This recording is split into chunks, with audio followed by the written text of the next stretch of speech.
이정영 선생님, 비천, 박재천 시인의 시 서울에서 오셨습니다. 여러분의 응원의 박수로 시작하겠습니다.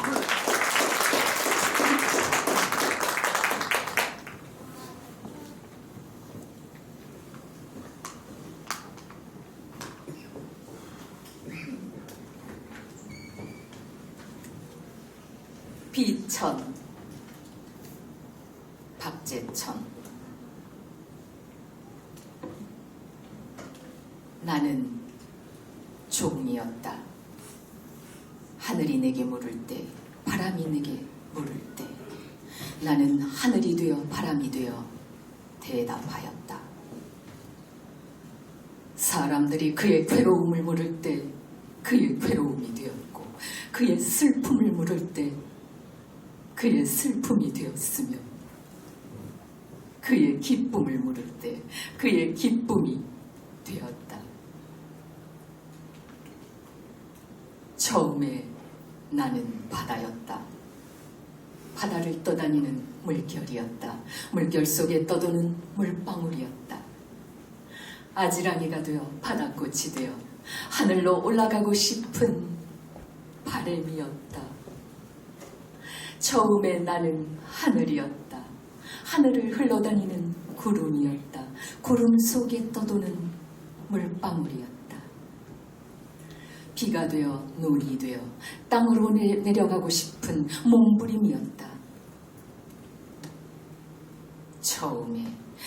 처음에 나는 어둠이었다.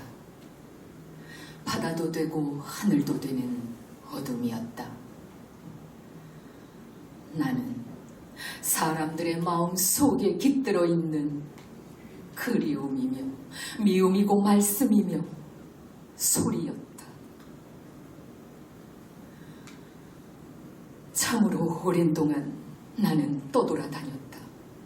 내 몸 속에 피와 눈물을 말렸고, 뼈는 뼈대로, 살은 살대로 추려 산과 강의 구석구석에 묻어두었고, 불에 넣어 물의 흐름으로만 남아 땅 속에 묻힌 하늘의 소리, 하늘로 올라간 땅 속의 소리를 들으려 하였다. 떠도름이여, 그러나 나를 하늘도 바다도 어둠도 그 무엇도 될 수 없게 하는 바람이여, 하늘과 땅 사이에 나를 묶어두는 이 기묘한 넋의 힘이여, 하늘과 땅 사이를 날게 하는 이 소리의 울림이여.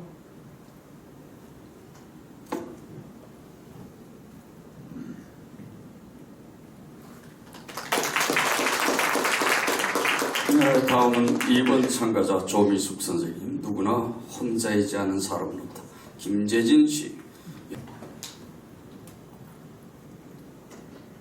누구나 혼자이지 않은 사람은 없다. 김재진. 믿었던 사람의 등을 보거나 사랑하는 이의 무관심에 다친 마음 펴지지 않을 때 섭섭함 버리고 이 말을 생각해보라. 누구나 혼자이지 않은 사람은 없다. 2번이나 3번, 아니 그 이상으로 몇 번쯤 더 그렇게 마음속으로 중얼거려보라. 실제로 누구나 혼자이지 않은 사람은 없다. 지금 사랑에 빠져 있거나 설령 심지고 든 누군가 함께 있다 해도 다 허상일 뿐 완전한 발열한 없다. 겨울을 뚫고 핀 개나리의 샛노랑이 우리 눈을 끌듯 한때의 초록이 들판을 물들이듯 그렇듯 순간일 뿐 청춘이 영원하지 않은 것처럼 그 무엇도 완전히 함께 있을 수 있는 것이란 없다. 함께 한다는 건 이해한다는 말. 그러나 누가 나를 온전히 이해할 수 있는가? 얼마쯤 쓸쓸하거나 아니면 서러운 마음이 짠 소금물처럼 내밀한 가슴 속살을 저며 놓는다 해도 수긍해야 할 일. 어차피 수긍할 수밖에 없는 일. 상투적으로 말해 삶이란 그런 것, 인생이란 다 그런 것. 누구나 혼자이지 않은 사람은 없다. 그러나 혼자가 주는 텅 빈 것에 그 가득한 여운, 그것을 사랑하라. 숭숭 구멍 뚫린 천장을 쳐다보는 밤하늘 같은 투명한 슬픔 같은 혼자만의 시간에 길들라.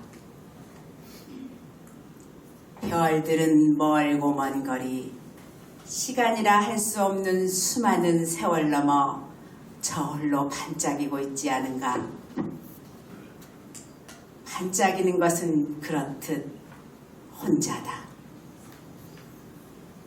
가을날 길을 묻는 나그네처럼, 텅 빈 수숫대처럼 온몸에 바람소리를 챙겨놓고 떠나라.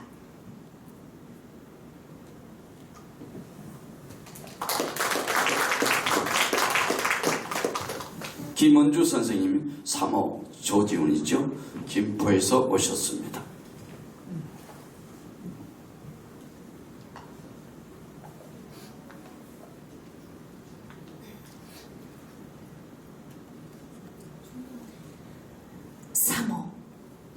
조지훈. 사랑을 다해 사랑하였노라고. 정작 할 말이 남아있음을 알았을 때 당신은 이미 남의 사람이 되어 있었다. 불러야 할 뜨거운 노래를 가슴으로 죽이며 당신은 멀리로 이뤄지고 있었다. 아마 곱스런 웃음이 사라지기 전 두고두고 아름다운 여인으로 잊어 달라지만 남자에게 있어 여자란 기쁨 아니면 슬픔.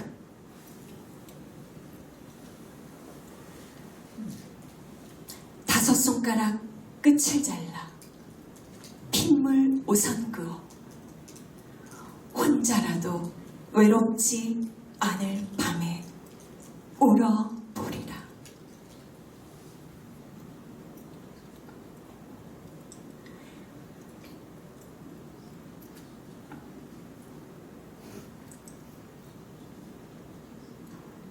울어서 지쳐 멍든 눈을 기므로 미워서 미워지도록 사랑하리라.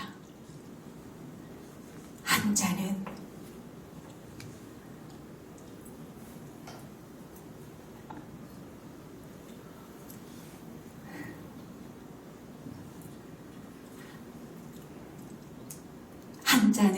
떠나버린 너를 위하여, 또 한 자는 너와의 영원한 사랑을 위하여, 그리고 또 한 자는 이미 초라해진 나를 위하여, 마지막 한 자는 미리 알고 정하신 하나님을 위하여.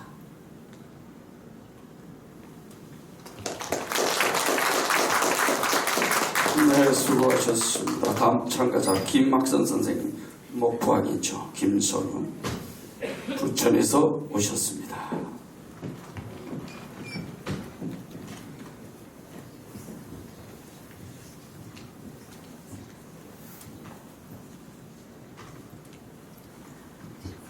목포항 김선우. 돌아가야 할 때가 있다. 막배 떠난 항구의 수산함 때문이 아니라 대기실에 쪼그려 앉은 노파의 복숭아 때문에 짐 무르고 다친 것들이 안쓰러워 애써 빛깔 좋은 과육을 고르다가 내 몸속에 상처 덧날 때가 있다. 먼 곳을 돌아온 열매여 보이는 상처만 상처가 아니어서 아직 푸른 생에 안뜰 이토록 비릿한가. 손가락을 더듬어 심장을 찾는다. 가끔씩 건불처럼 떨어지는 살빈을 고동소리 들렸던가 사랑했던가. 가슴팍에 수십 개의 바늘을 꽂고도 상처가 상처인 줄 모르는 채웅처럼 피 한 방울 후련하게 흘려보지 못하고 휘적휘적 가고 또 오는 목포항. 아무도 사랑하지 못해 아프기보다 열렬히 사랑하다 버림받기를. 떠나간 막배가 내 몸속으로 들어온다.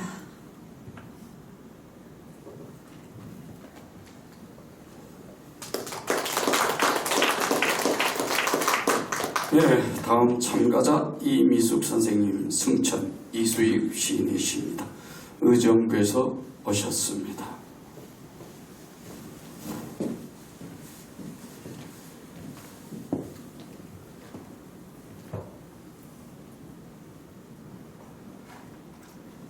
승천 이수희. 내 목소리가 저 물소리의 벽을 깨고 나아가 하늘로 힘껏 솟구쳐 올라야만 한다. 소리로서 마침내 소리를 이기려고 가인은 심산유곡 폭포수 아래서 날마다 목총에 핏물 어리도록 발성을 연습하지만 열길 높이에서 떨어지는 물줄기는 쉽게 그의 목소리를 덮쳐 계곡을 가득 물소리 하나로만 채워버린다.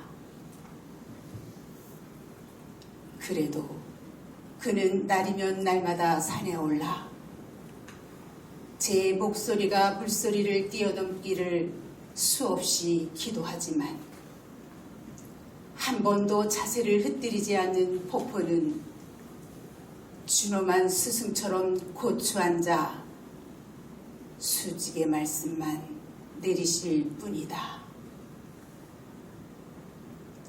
끝내 절망의 유복자를 안고 하산한 그가 발길 닿는 대로 정처 없이 마을과 마을을 흘러다니면서 소리의 승천을 이루지 못한 제 한을 토해냈을 때 그 핏빛 소리에 취한 사람들이 그를 일러 참으로 하늘이 내리신 소리꾼이라 하더라.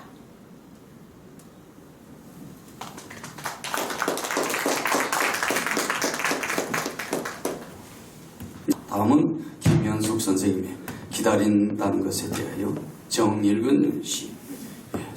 멀리 제주에서 오셨습니다.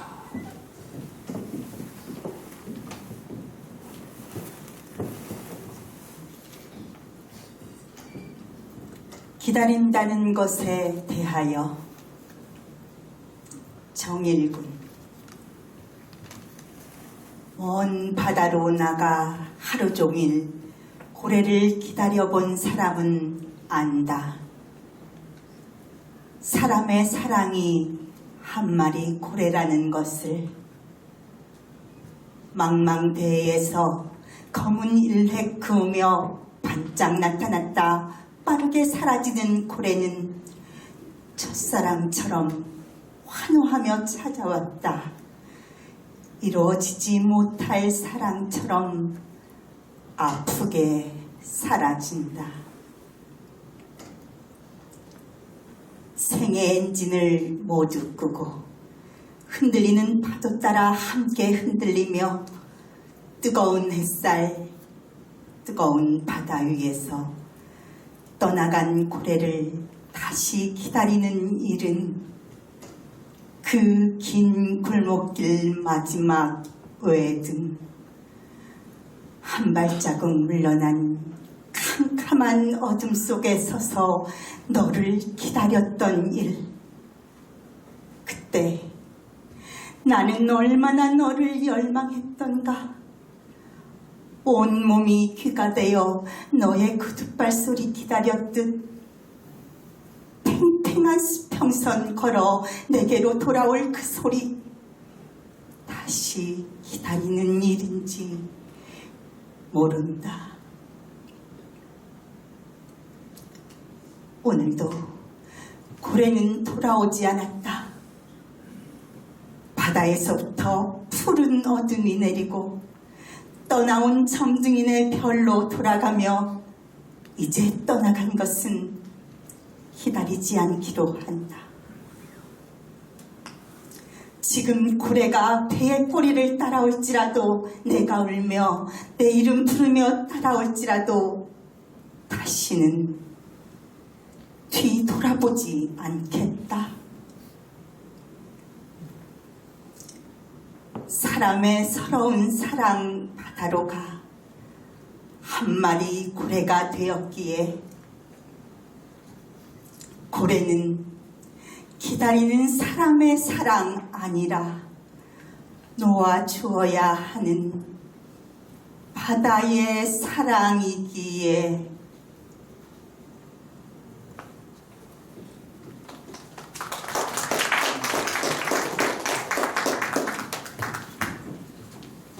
네, 다음은 조윤선 선생님의 온돌방 청해 듣도록 하겠습니다. 조향미 선생님의 시네요. 공주에서 오셨습니다.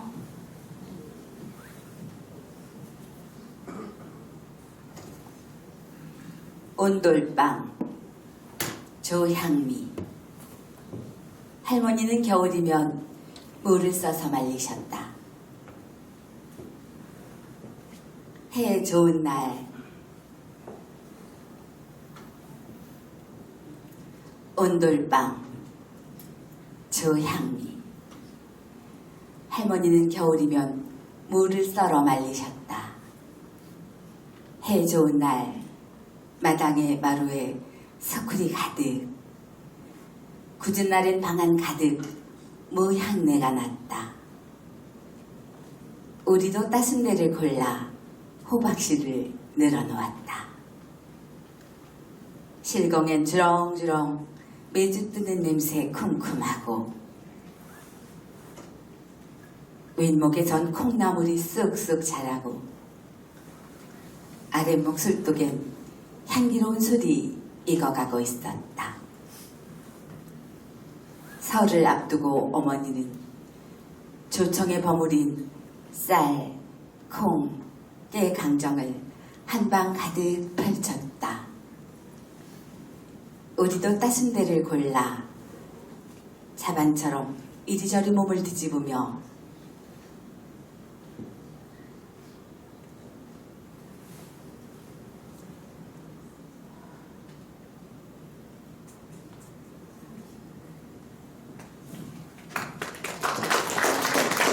네, 수고하셨습니다. 수고하셨습니다. 다음 참가자 모시겠습니다. 이양숙 선생님의 당신을 보았습니다. 네, 멀리 남양주에서 오셨습니다.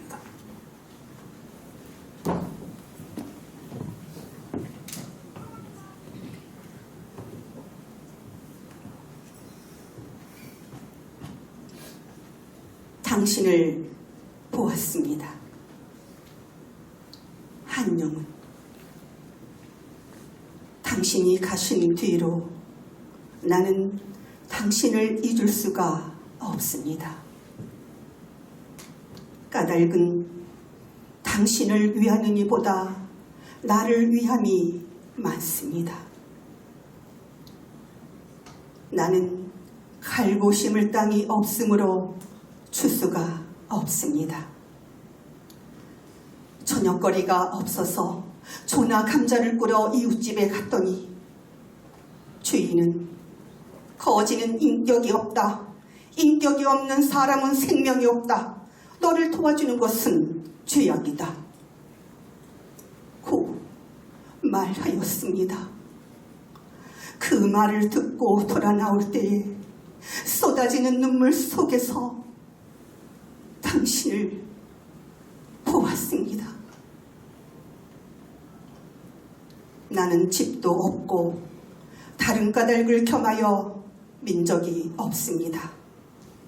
민족 없는 자는 인권이 없다. 인권이 없는 너에게 무슨 정조냐 하고 능욕하려는 장군이 있었습니다. 그를 항거한 뒤에 남에게 대한 격분이 스스로의 슬픔으로 화하는 찰나에 당신을 보았습니다.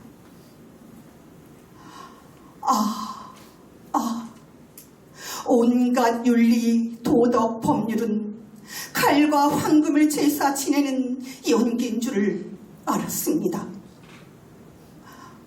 영원의 사랑을 받을까? 인간 역사의 저 페이지에 잉크칠을 할까? 술을 마실까? 망설일 때에 당신을 보았습니다.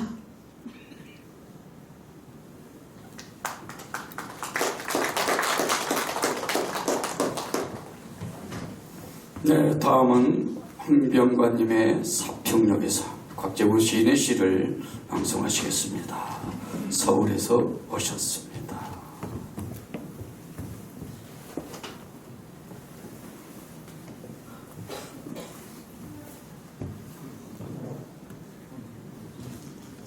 사평역에서 곽재구. 막차는 좀처럼 오지 않았다. 대합실 밖에는 밤새 송이눈이 쌓이고 흰보라 수수꽃 눈시린 유리창마다 톱밥 난로가 지펴지고 있었다. 금음처럼 몇은 졸고 몇은 감기에 쿨럭이고 그리웠던 순간들을 생각하며 나는 한 줌의 톱밥을 불빛 속에 던져 주었다. 내면 깊숙이 할 말들은 가득해도 청색의 손바닥을 불빛 속에 적셔두고 모두들 아무 말도 하지 않았다. 산다는 것이 때론 술에 취한 듯 한 두rum의 굴비, 한 광주리의 사과를 만지작거리며 귀향하는 기분으로 침묵해야 한다는 것을 모두들 알고 있었다. 오리하는 기침소리와 쓴약 같은 입술 담배 연기 속에서 싸륵싸륵 눈꽃은 쌓이고 그래 지금은 모두들 눈꽃의 화음에 귀를 적신다.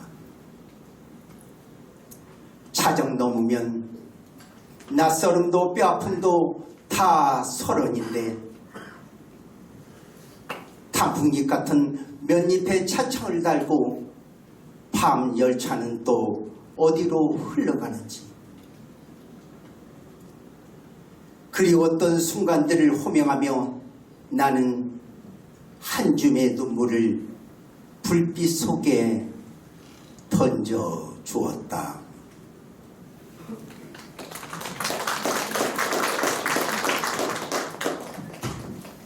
네, 다음은 조영동 선생님의 아버지의 등을 밀며 손택수 시인의 시를 낭송하시겠습니다.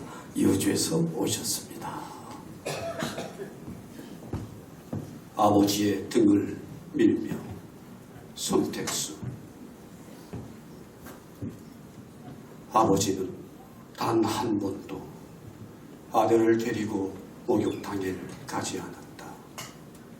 8살 무렵까지 나는 할 수 없이 누이들과 함께 어머니 손을 잡고 여탕에 들어가야 했다.